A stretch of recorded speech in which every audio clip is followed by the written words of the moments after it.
Hello and welcome to Mouse in the Mitten Trivia Pod, a podcast where you can test your Disney trivia knowledge over a variety of topics. My name's Court and I will be your host. Our game will consist of 5 rounds of 6 questions, covering everything from your basic Disney knowledge to some unknown facts. Each question is worth 1 point unless otherwise noted. Make sure you follow us on social media at Mouse in the Mitten on Facebook, Instagram, and TikTok.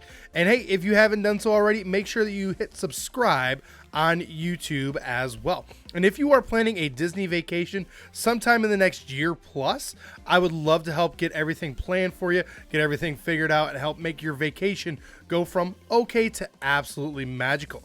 You can email me at mouseinthemitten@gmail.com to get started today. Well, as you can maybe tell, I've changed my hat. If you're watching this on YouTube, I've changed my hat. Normally I wear a Detroit Lions hat. Today, Detroit Tigers. Why?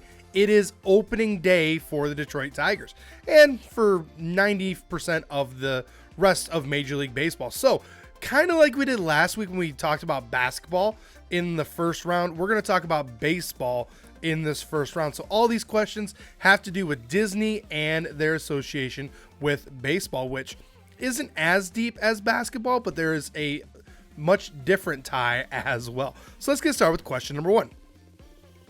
What 1994 movie stars Danny Glover and Joseph Gordon-Levitt is about a child who sees spiritual beings to help a baseball team play better? The movie also has appearances by Matthew McConaughey, Tony Danza, Adrian Brody, and Christopher Lloyd.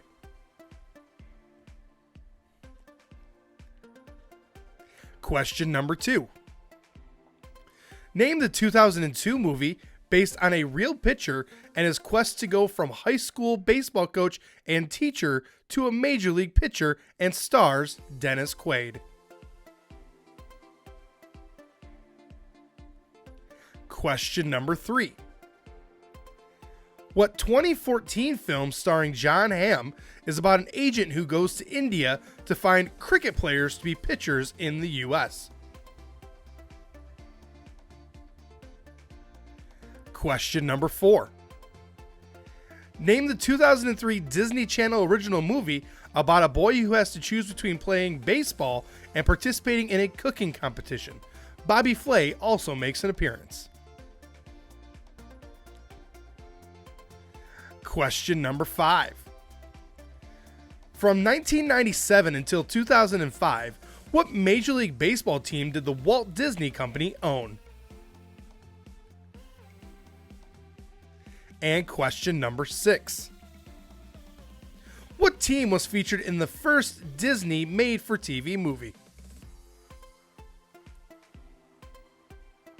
All right, I'm going to give you a few seconds worth of music, try to come up with those answers, and then I will return.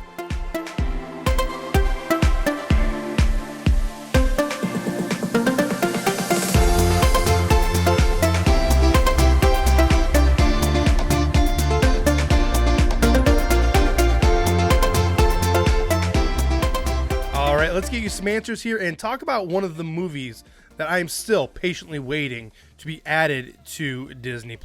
So let's start with question number 1.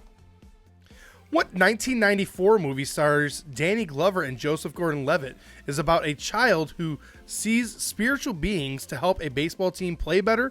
Well, that is Angels in the Outfield. And yes, Matthew McConaughey, Tony Danza, Adrian Brody, and Christopher Lloyd are all in that movie as well. A great movie. I don't know why it's not on Disney+. Almost every Disney movie is on there except for this one. And I don't know why.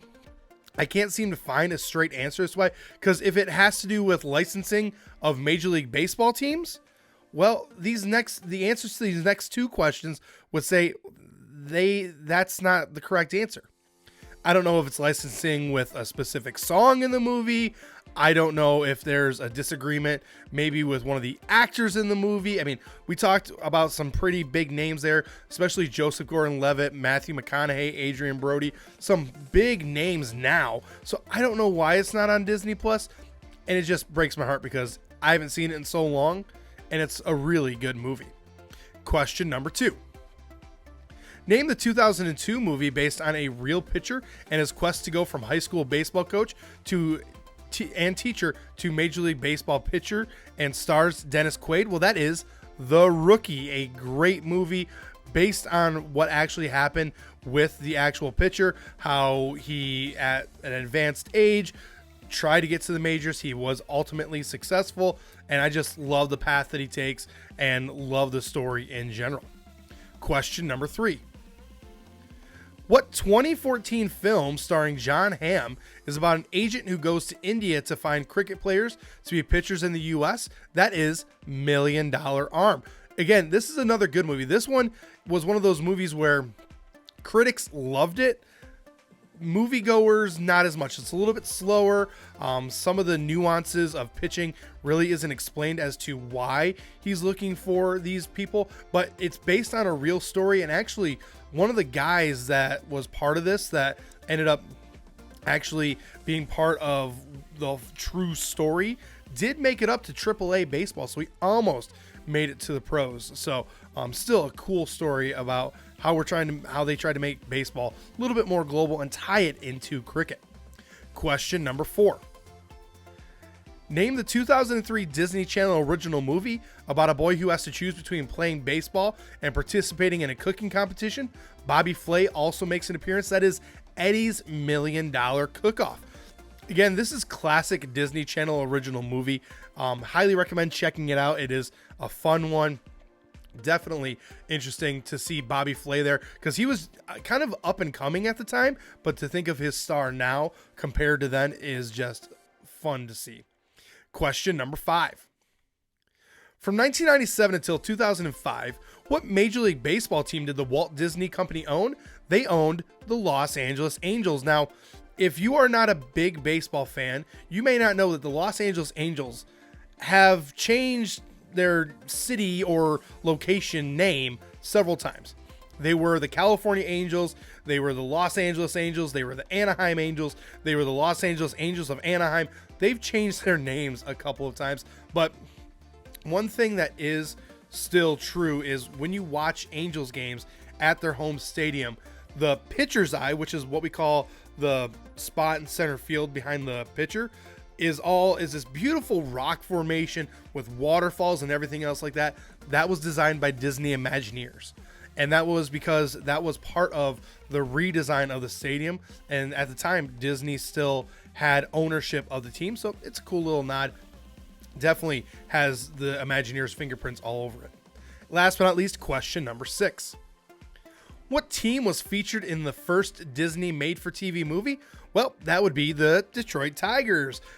Yes, did I put this on here because my favorite team's the Tigers?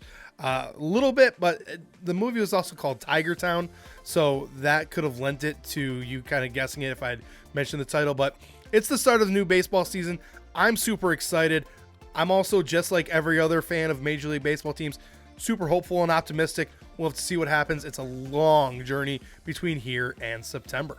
Continuing on now into round number 2. Round number 2 is our fast facts. This round is filled with simple questions that have simple answers.